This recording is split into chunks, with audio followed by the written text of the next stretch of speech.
জিমে গিয়ে এমনটা হয়ে যাবে ভাবতে পারিনি। তো হ্যালো বন্ধুরা, আমি অভি। আজ নাইট ডিউটি শেষ করে বাড়ি ফেরার সময় শরীরটা খুবই টায়ার্ড লাগছিল, তাই গরম গরম দুটো ডিম সিদ্ধ খেয়ে নিলাম, কারণ এরপর আমাকে জিমে যেতে হবে। হয়তো তোমরা বলবে নাইট ডিউটি করে এসে আবার কেউ জিম করে নাকি। হয়তো প্রথম দিকে একটু কষ্ট হয়, কিন্তু লাস্টের দিকে আমি ভুলেই যাই যে আমি নাইট ডিউটি করে এসেছি। এতটাই পজিটিভ এনার্জি চলে আসে শরীরের মধ্যে। তো জিম শুরু করার আগে একটু ক্রিয়েটিন খেয়ে নিলাম, কারণ এতে আরো ভালো করে এনার্জি চলে আসে। আর আজ আমার লেগ আর শোল্ডারে এক্সারসাইজ ছিল, তাই প্রথমে লেগ এক্সটেনশন করে নিলাম, যেটা আমার খুবই ফেভারিট। তারপর চলে গেলাম লেগ প্রেস মারতে, কিন্তু দাদা বললো এত কম ওয়েটে মারলে হবে না, তাই ভাইকে ওপরে তুলে দেয়। প্রথমে মনে হচ্ছিল হয়তো পারবো না, আর এইদিকে ভাইটার খুবই ভয় লাগছিল, কারণ এইরকম আমরা ফার্স্ট টাইম করলাম।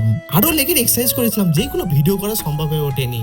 এরপর চলে আসলাম শোল্ডারে এক্সারসাইজ করতে। ফটাফট 3টে সেট মারার পর চলে আসলাম ল্যাটারালাইজ মারতে, যেটা আমার শোল্ডারকে খুবই হিট করে। এরপর 3 সেট ফেস ফুল এক্সারসাইজ করে কার্ডিও করা শুরু করে দিলাম। ব্যাস, আজ এইটুকুনি। দেখা হচ্ছে কাল। আর যদি ভিডিওটা ভালো লেগে থাকে চ্যানেলটাকে অবশ্যই সাবস্ক্রাইব করবেন।